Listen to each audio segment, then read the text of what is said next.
Well, hello, everybody. I was trying to coordinate all kinds of things in here, and finally just said, I'm gonna keep this simple. I'm gonna keep it just easy today. So if you're out there and you're watching, and as you join, don't forget to say you're there. Say it's me, hello, and I'm from, wherever you're coming from, like New York or whatever, and even put in there why you're interested in this. So we're going to be talking today to Arielle, and she'll be talking to us about grief, trauma, how we can handle some of this in the workplace.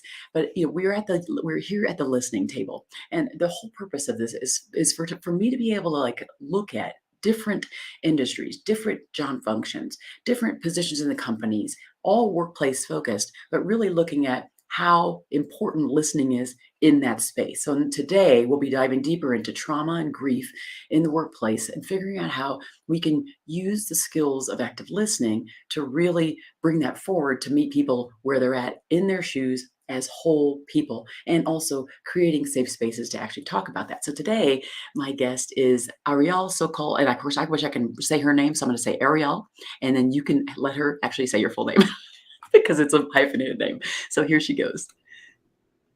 Arielle, how are you? I am good. How are you? Oh, I'm doing great. Thank you so much for joining us. And I was like, okay, here's this. It's like Arielle Sokoll-Ward. I'm not even sure. So I'm going to let her say her full name. Hey, Stace, how are you? Hey. I mean, you're pretty close. Arielle Sokoll-Ward. Okay. That, Nice. yeah, you got it. I love it. I love it. Oh my gosh. So this is how Ariel and I know each other because in 2019, she and I both did a TEDx together. And oh my gosh, and hearing her story then, and it's so impactful. So go back, and I should actually go. I'll find that as we're talking, and you can go find it. But if you can go look just for TEDx Colorado Springs and look up her name, you'll be able to find her TEDx, and it's quite amazing. And I just so ever since then, for a couple years now, I've been thinking I really want to get on this show and talk more about grief, and of course with the pandemic, grief, trauma, the impact inside the workplace more specifically, of course that's my focus. And I thought, who else would do that? Then of course she came out with this book called Adding the E, and it's all about perspectives on grief and trauma, and I thought, oh, we've got to have her on. So like now is the perfect time, so I'm so glad to have you here. I am happy to be here. Happy to talk about it. Grief and trauma is my cup of tea. So weird to say, but I love it. So tell people, since they haven't seen the TEDx yet, tell them a little bit about kind of the backstory, like what, so what's I see your credentials are on the screen, so that's kind of obvious, but, how did you get there? How did this become more of a focus for you? I think it'd be good for them to hear that story. Mm-hmm. So I was in school for social work, so I knew I wanted to be a social worker. Was pretty sure at the time I wanted to become a therapist. And I have gone through some pretty significant trauma in my life, actually just as recent as last year. But what really set off my path in becoming a grief therapist was in 2015, I lost my partner, Drew, to a heroin overdose very suddenly. And that made my world crash. I was in grad school. I stopped school for actually the second time because almost to the day, the year prior in 2014, I was hospitalized for a month for a Crohn's disease stunt. So it was very scary to where I thought I was going to die. So that trauma and the healing process was very, very significant in my life. And then, as I said, almost a year to the day, Drew passed away. So that year following, and of course, I mean, even till this day, has been very difficult, specifically that first year or so. And I never thought, when I started going to grief therapy afterwards, I never thought I'd want to be a grief therapist. I actually remember saying to my therapist, like, I can't believe you do this. Like, how could you do this every day? Like, it's so sad. But I mean, really, losing him was was the start to a career. And again, I never thought it would kind of end up this way. But I have found such meaning and purpose helping others that have gone through grief. Many of my clients work with me because of the specific grief that I've gone through, or they find me through my TED Talk. They find me through.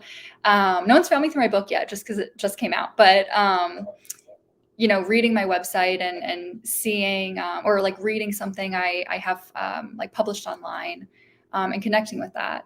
So this one of the worst thing that has happened in my life so far. I have come to like full circle a little bit and made it something that I feel extremely proud to do in the realm of honoring him and helping others.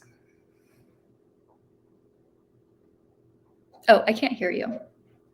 What do you think are some of the biggest barriers for folks, particularly at work, as we're dealing, especially thinking about this pandemic and how and just all the trauma, but just even grief generally? What might be some of the barriers for people actually being able to kind of cope and face it? What are some of the things that you see as the barriers? Probably the first barrier is bereavement leave. So there isn't any, there's no law except for in Oregon, actually, that has like really true, not mandated, but yeah, I guess it is mandated if it's a law for bereavement leave. And that actually, it's called the Oregon Family Leave Act, and that is only actually 2 weeks. So that, and that this being the only law, meaning companies do not have to give it. When I have used it, my grandfather passed away in 2019, and I believe I got 3 days. So just like the not having enough time.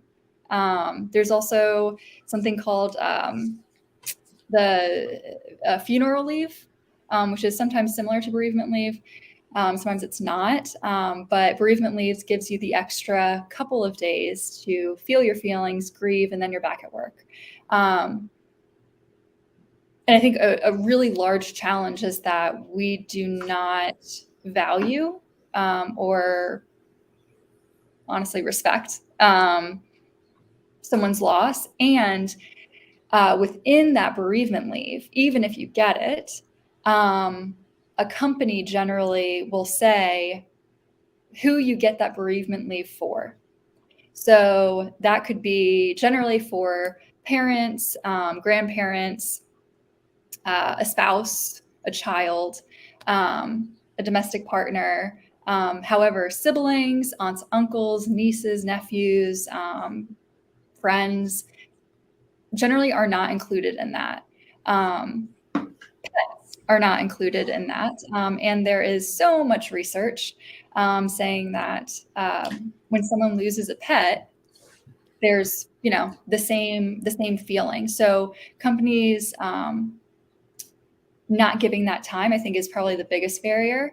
Another huge barrier is that people don't really know how to interact with others. Don't know whether it's the person that's grieving. They might not know how to act. What we call social splitting could happen, where we contain almost, it can be as significant as almost like a dissociative state sometimes for people, where we contain our grief so much so that we are like a different person when we come back to our work. And what this is really restating is that you are not allowed to be a person at work, because grief is something that every single human being has and will continue to go through. And we are denying these people, quite frankly, a right, and saying that it's a privilege to leave to feel your feelings, to take that time when you need to leave a meeting because you felt triggered or because it's a Monday afternoon. Yeah. There is this, I just want to say, Stace put this on here, just thanking you for your vulnerability in your story earlier. So I want to make sure I don't pass that up or the opportunity to say thank you for that, because it is hard, isn't it, to share those deep stories. And I like this point you're making about kind of humanness and personhood and acceptance. And the other thing I find, I've seen this a lot. Someone just recently asked me to write a foreword for their book, and it was a book called The Myth of Empathy. And it wasn't Yeah. lost on me. It wasn't lost on me that I write about empathy and compassion a whole bunch. I kind of stand for that. But at the same time, as I read through it, it boiled down a lot to listening and compassion. But he's remembered a Mhm. time when he saw someone that was going through a grieving process, and everybody kept saying, yeah, I know how you feel, or they would just, like, they were saying things that really weren't the right things. And so I'd love to hear from Mhm. you, the expert on this, whether it's someone returning to work after some issue and they're still in the grieving process, but something has happened to them, maybe in a family. What are some of the words to say? What are the right ways to approach that when someone that we know that's close to us or at work, um, what do we say? Mm-hmm. Um, Not that. We we try to steer away from comparison. I think that idea of "I know how you feel," I think comes from a place of trying to connect, trying to make the other person feel seen. And I would like to think that there is the intention is good, and it doesn't. I mean, you don't know how you feel, or how they feel, specifically because very often when people say, "I know how you feel," I think back to the place I was working. It was a restaurant at the time when Drew died, um, while I was in grad school, and someone went through a breakup recently, and she came up to me, and she asked me, how I was doing. And very quickly, it became a conversation about her and her breakup. She ended up crying, and I was the one supporting her. This interaction is something that is very, very, very common interpersonally, where um, whether it is in comparison of, oh, I feel like I've gone through something similar, they end up out of their window of tolerance. And then the person, the griever, is the one consoling that person. Or if someone says, oh, how are you doing? And I say, uh, it, horribly, couldn't get out of bed this morning. This was so hard. They could have a reaction, kind of like an adverse reaction. And then we end up minimizing our grief. We end up saying, oh, I mean, well, it happened a long time ago, or it wasn't, we weren't in a relationship for that long, things like that. So instead, when you see someone, whether in your personal life or at work, I think the first thing to actually do is ask yourself some questions. So, like, one of the first questions I think about is, one, do I have space for this person right now? Because it's okay if you don't. Do I have space? Can I make space? Do I have the capacity and the tolerance to hold space for this person? Another question that we could ask ourselves is, how can I be available to this person? And how can I listen? How can I actively listen? Do I know what active listening is? Have I read Heather's book, future book? So, so starting with like a little bit of self-reflection, and then when you do engage with the person who's grieving, sometimes just saying simple things like, I'm here, I see you, if you would like to talk, I would love to listen. and following a person's lead, they will want, a lot of the times, and research kind of constantly reinstates this, that people want to talk about their loss. People want to talk about what they lost, who they lost. And there is a incorrect thought that, if I bring up the person's loss, they're going to get uncomfortable. If I ask about it, they're not going to want to talk about it and they're going to get upset. I mean, maybe. Like the answer to that is maybe. But like 9 times out of 10, people will appreciate the acknowledgement, and people will probably say like, wow, thank you. I would love to talk about my grandfather who just died. And I also think that when, it's important, especially with our friends, and maybe this is a little bit less when it comes to like work colleagues, depending on the relationship, but remembering anniversaries or special dates can really make someone's like feel seen and feel cared for. And at the same time, knowing that we are not just grieving on the anniversary. We're not just grieving in the winter because that's when I, lost someone. So acknowledging that like it's a Tuesday afternoon and, it's been 3 years since a loss, it's still okay to ask about it. It's still okay to bring it up. And maybe the reaction will be like, oh, I'm doing all right. Or it could be, wow, no one's asked in a really long time. Thank you for acknowledging it, that I'm still grieving.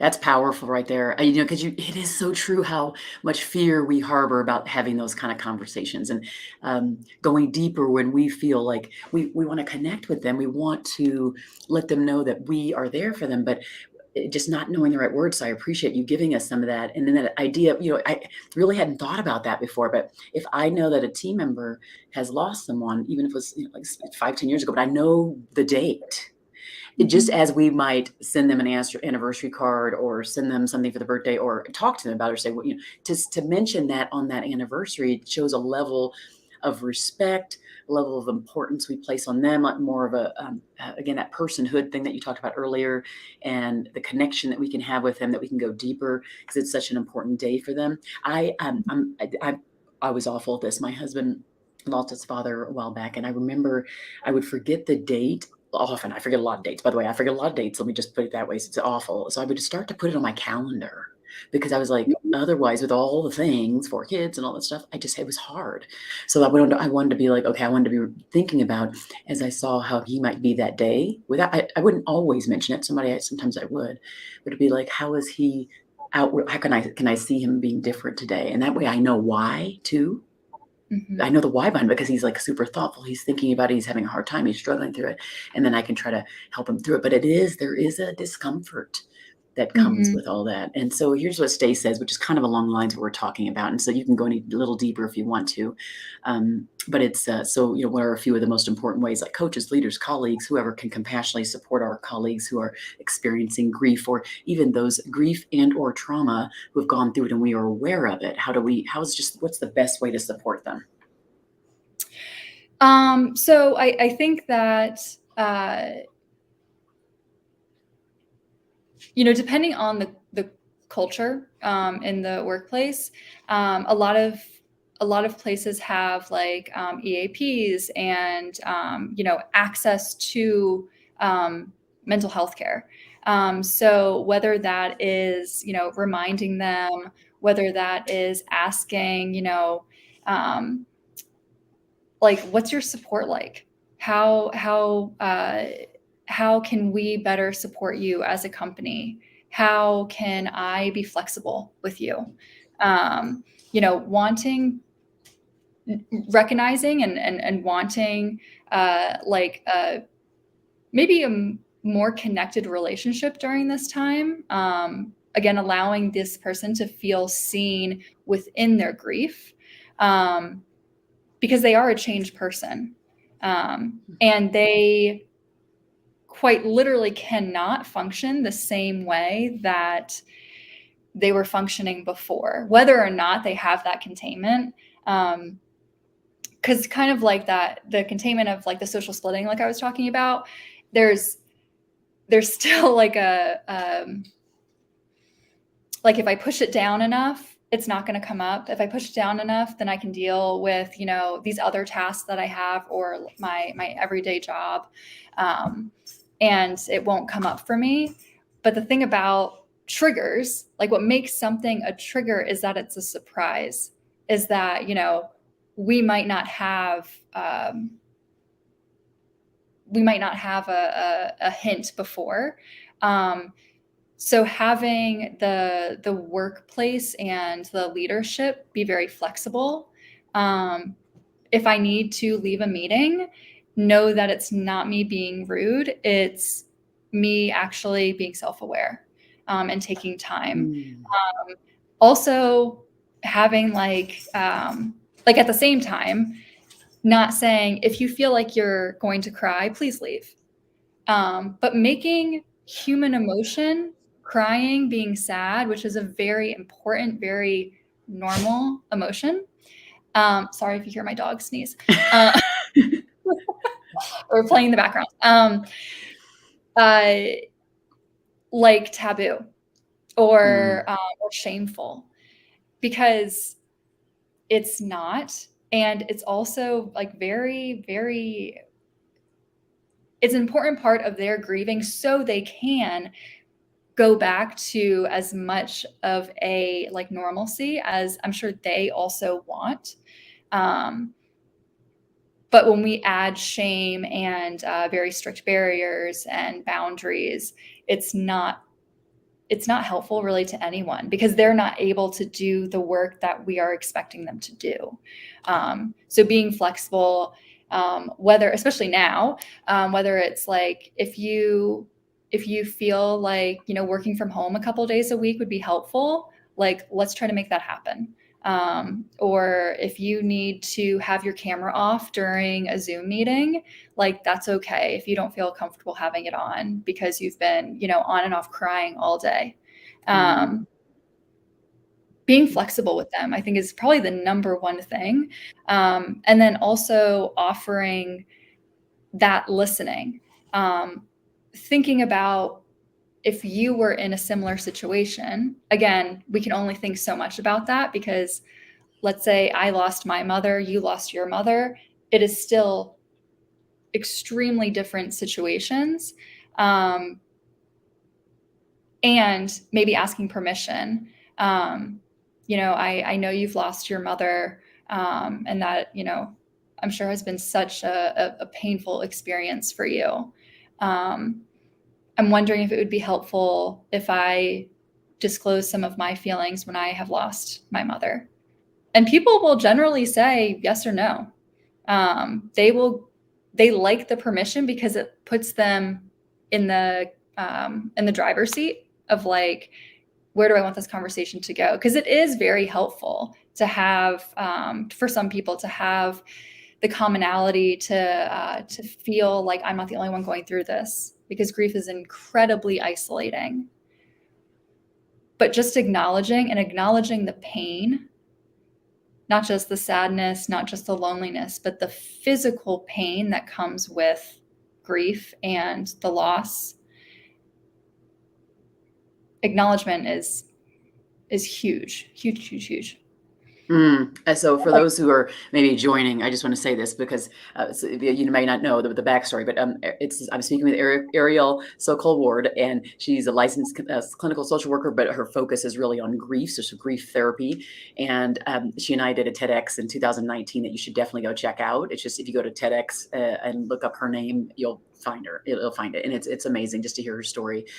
But I wanted to bring her on as a part of the listening table, because this part, you just heard her talk about the importance of providing that space, deciding for ourselves whether we have the space for them right there to listen well and to meet them where they're at. I absolutely love asking permission to share the commonality, asking permission instead of just forcing it on the other person.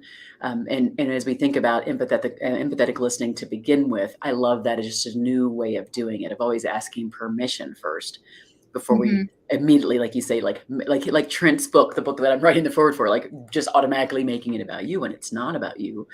and Mhm. again, just leaving that space for them, and being flexible with them. These are just amazing concepts. And also, let me just, while I'm here, I'm going to put in, uh, it's one thing that was cool is that you wrote a book called, right here, Adding the E. And it's, what was the subtitle on that one?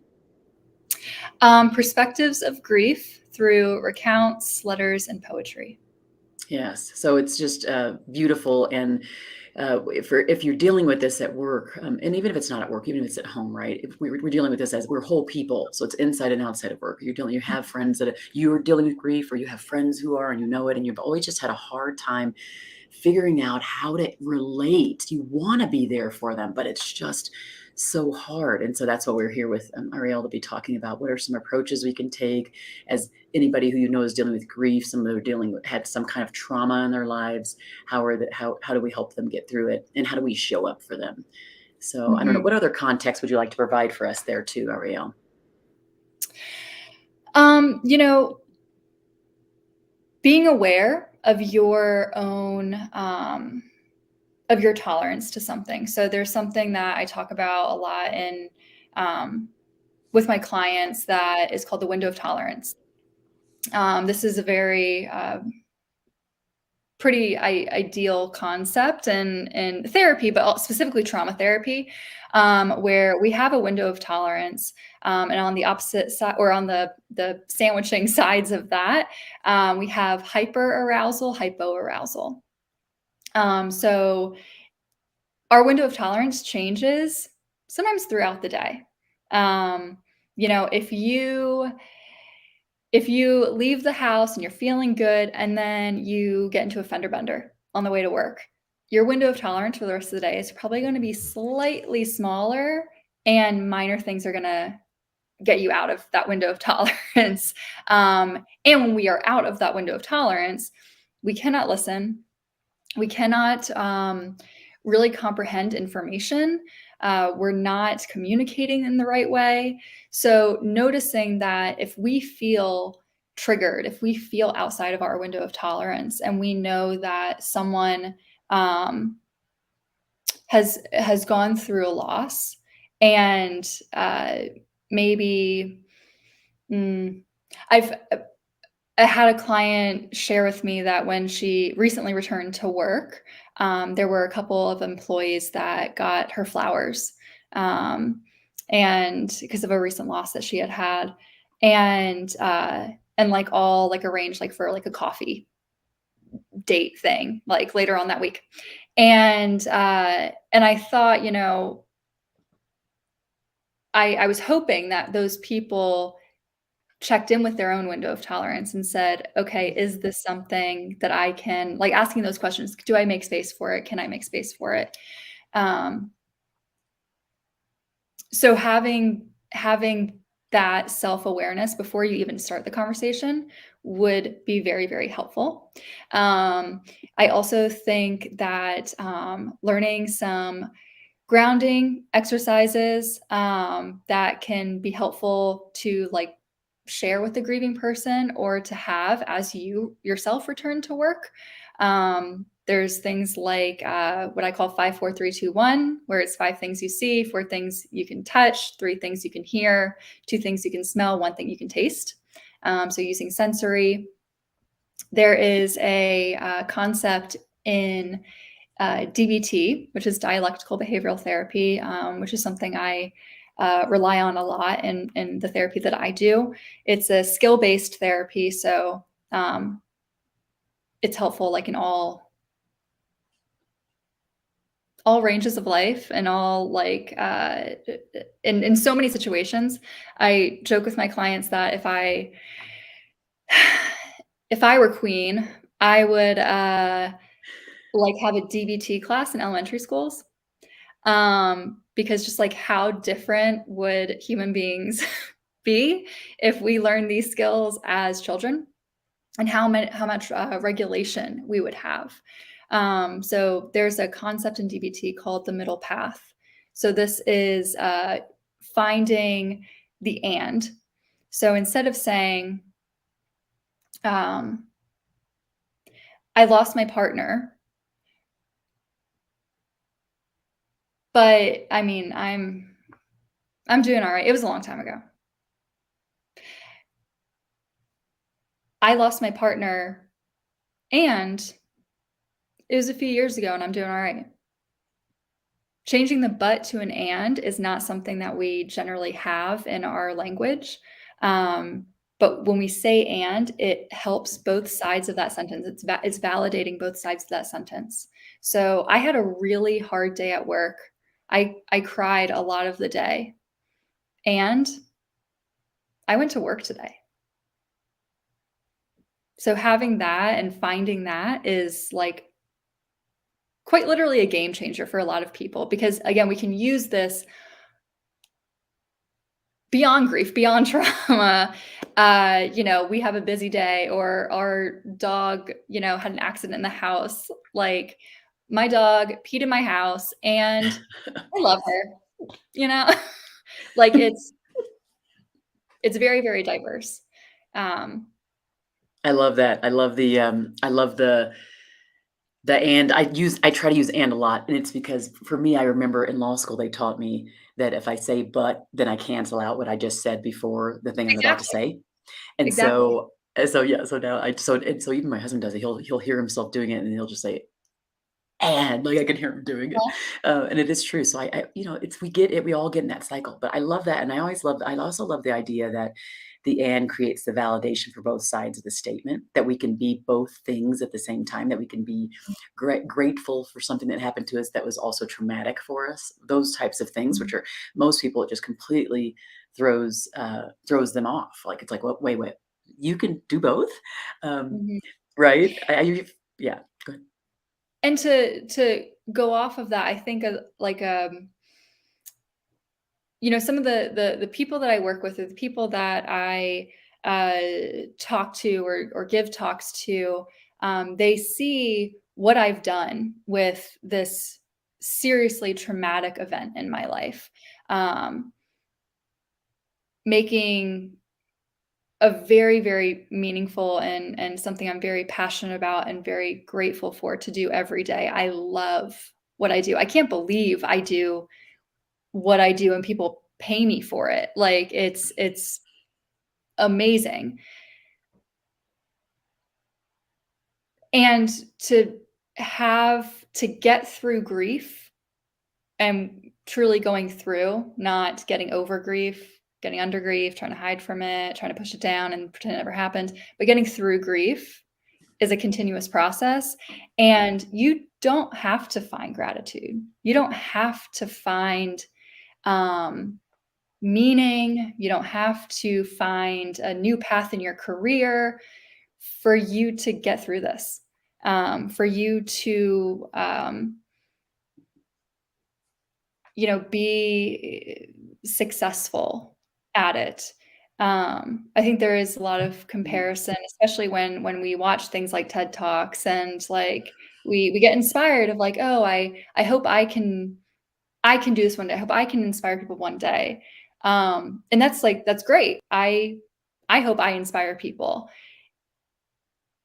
And that's not why I have found healing. It's a part of it, but it's not the actual reason. Like, I found healing because I needed to, and because Mm. I wanted to, and I did the work to, and it is work.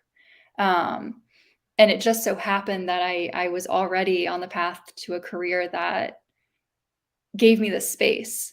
Um, but I think that's really important, um, to point out is that, like, it's not a pissing contest, to be quite honest, of, like, who can get through their grief the best or who has the most grief or, like, Mm.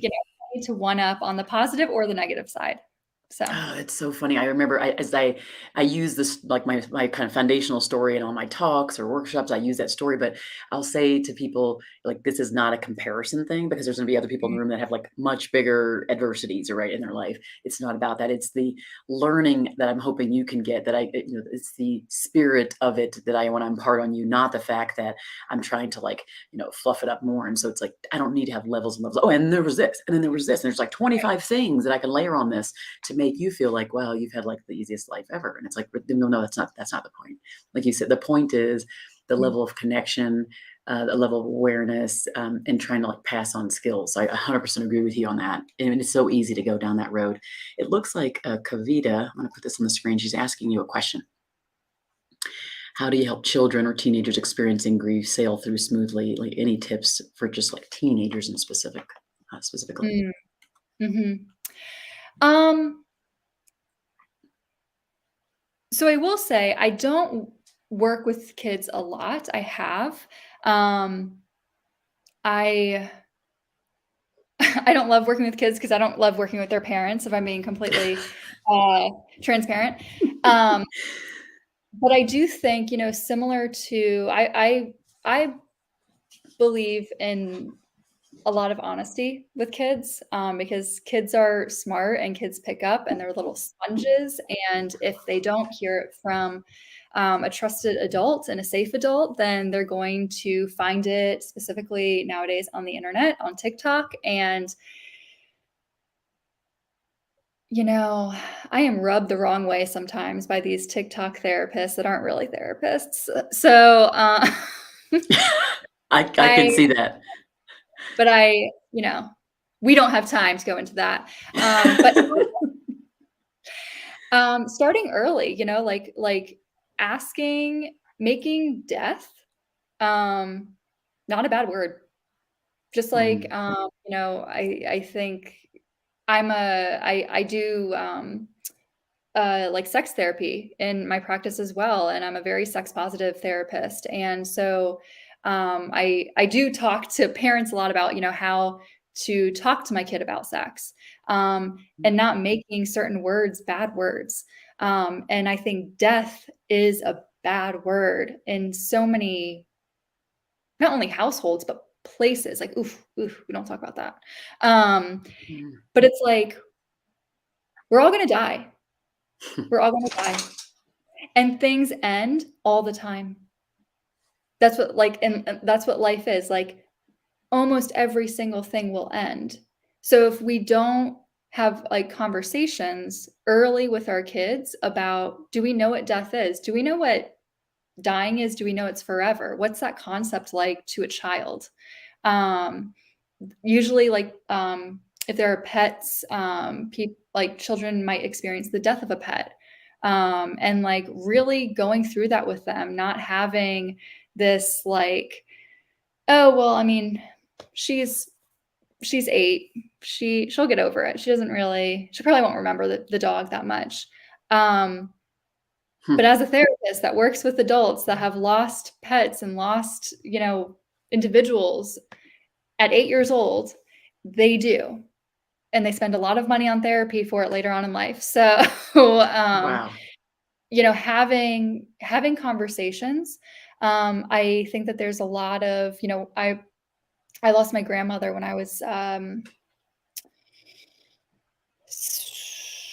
8, and I joined some like child grief groups where there was a lot of like um, uh, experiential, so, like, art therapy, Mm, um, talking, making, like, memory books. I think that is very helpful for kids, because it explains the concept of death, but it also allows them to, access different things in their brain to process in a different way than just talking. Because a lot of kids might not wanna talk, might not have the words, might not have, again, the understanding of the concept, but they can draw something. They can create a collage. They can, um, you know, if there's a picture of the person, they can say, "What do you like about this picture?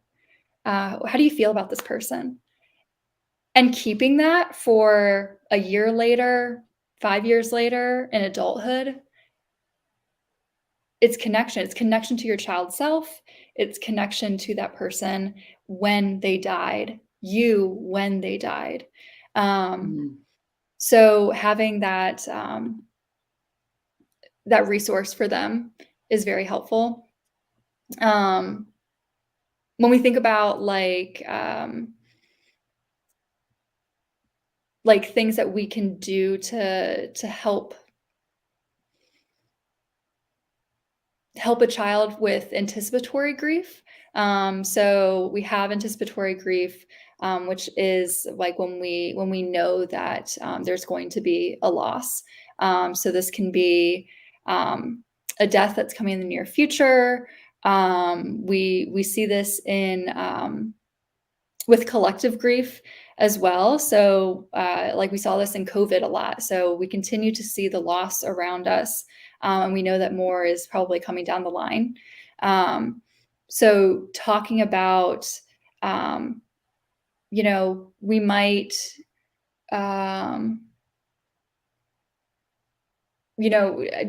you notice that grandma is talking a little bit more slower and she gets really tired, doesn't she? And meeting them at their level, whether that's like physically or whether that is like using language that they will understand, because again, we necessarily don't even have understanding of the language. So it can be challenging to find language that a child will understand. Mm. But just talking about what you're seeing, like grandma was sleeping a lot when we went to visit, right? We have been spending a lot of time with grandma. Do you know why? And just like preparing them for something. If you notice that you're feeling some anticipatory grief, your child is probably also feeling that. Again, they're little sponges. That's such good stuff. I feel like we can speak for hours on this topic with my dog like shaking over there too.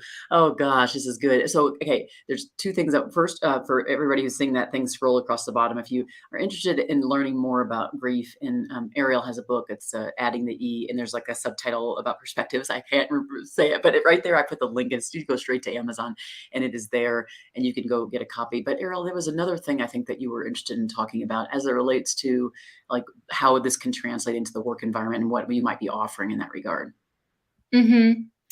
Yeah. So, something I've become increasingly interested in is, I notice through my own experience, I notice through experiences of my clients and or friends that, when someone experiences a loss, or even as people come back into offices like after COVID, or not really after, we're still in it, but with COVID, and if they experienced a loss, if they experienced the loss of a job, if their partner experienced a loss,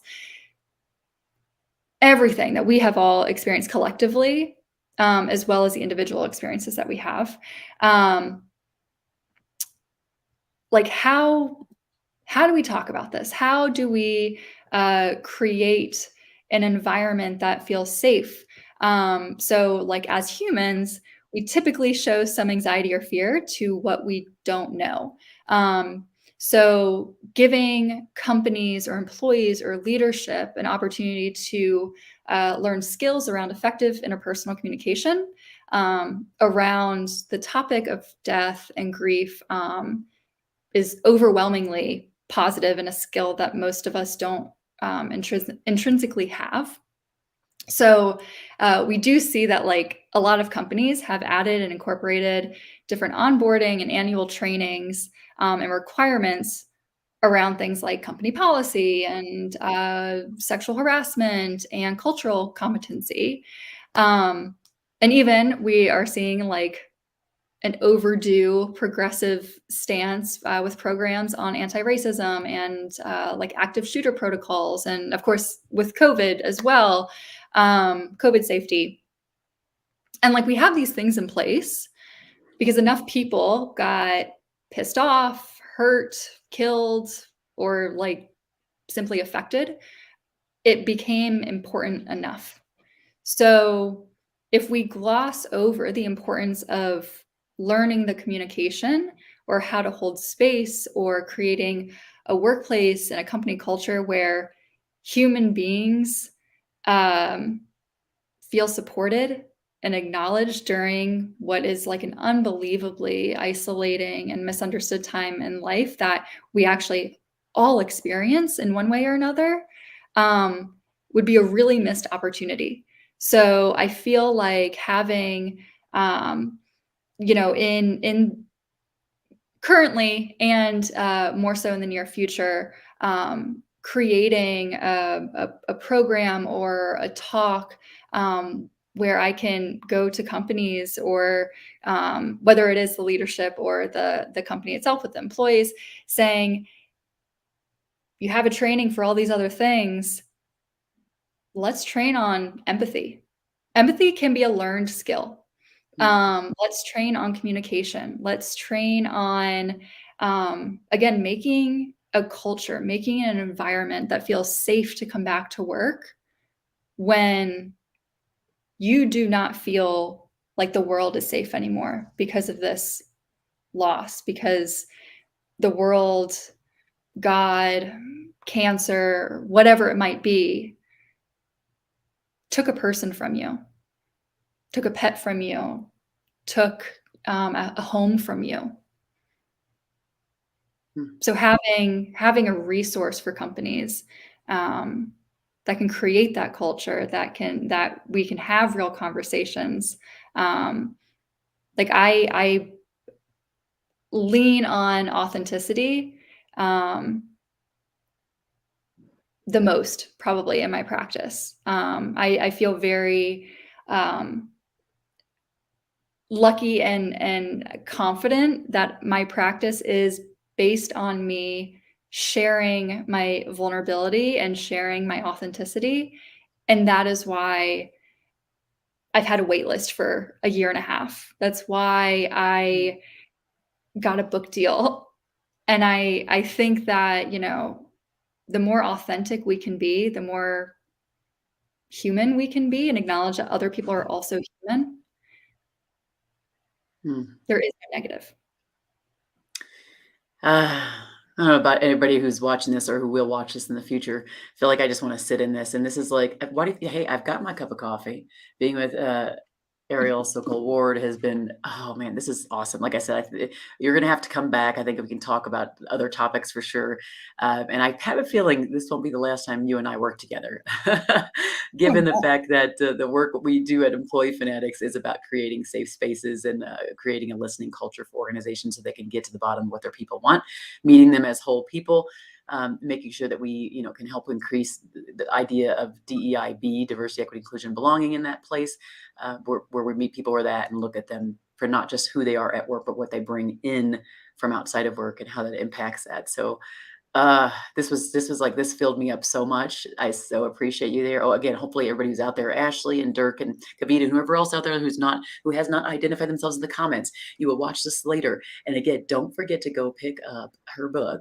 And read it, in front of a fire, or in a place, in some cozy pajamas, whatever you got to do to take it in, and there are a lot of things we learned here. So I'm going to be going back, and we're going to be like taking some content, putting your name to it, associating you to it, because there's a lot of great tips that you gave. I really appreciate all the value you brought today, dear. Thank you so much. Hey everybody. So just keep up. I think we won't be on the 28th, which is in 2 weeks. It's supposed to be every 2 weeks. But we will be on the couple weeks after that. So it's going to be a month before you'll see me, but then you'll see me more consistently. It's just kind of the way that is. And we will probably have like a panel or something that next time. I appreciate you joining us though on the listening table. And again, Arielle, appreciate you so much. Thank you. Bye everybody. Have a great day.